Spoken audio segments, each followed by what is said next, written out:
महाभारत अर्जुन की प्रतिज्ञा। महाभारत का भयंकर युद्ध चल रहा था।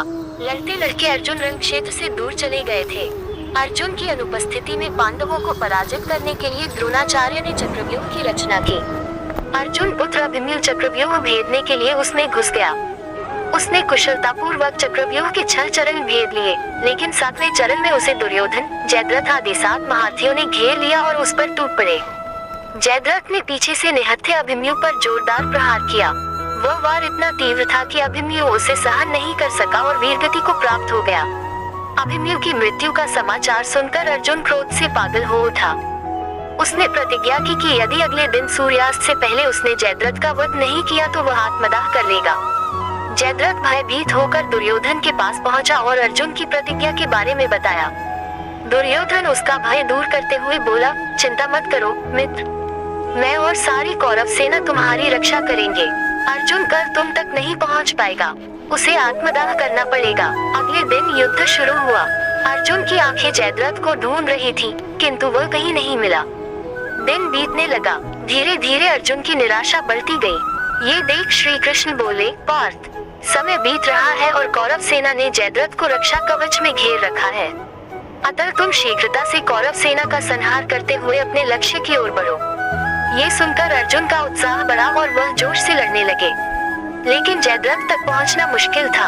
संध्या होने वाली थी, तब श्री कृष्ण ने अपनी माया फैला दी। इसके फलस्वरूप सूर्य बादलों में छिप गया और संध्या का भ्रम उत्पन्न हो गया। संध्या हो गई है और अब अर्जुन को प्रतिज्ञावश आत्मदाह करना होगा। ये सोचकर जयद्रथ और दुर्योधन खुशी से उछल पड़े। अर्जुन को आत्मदाह करते देखने के लिए जयद्रथ कौरव सेना के आगे आकर अट्टहास करने लगा। जयद्रथ को देखकर श्री कृष्ण बोले, पार्थ, तुम्हारा शत्रु तुम्हारे सामने खड़ा है, उठाओ अपना गांडीव और वध कर दो इसका। वह देखो अभी सूर्यास्त नहीं हुआ है। ये कहकर उन्होंने अपनी माया समेट ली। देखते ही देखते सूर्य बादलों से निकल आया। सबकी दृष्टि आसमान की ओर उठ गई।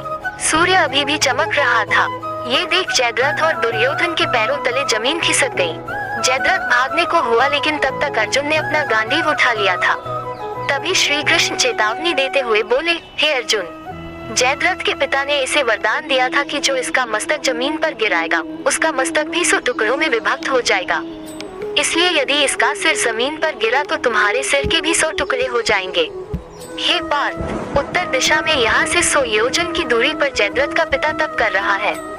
तुम इसका मस्तक ऐसे काटो कि वह इसके पिता की गोद में जाकर गिरे।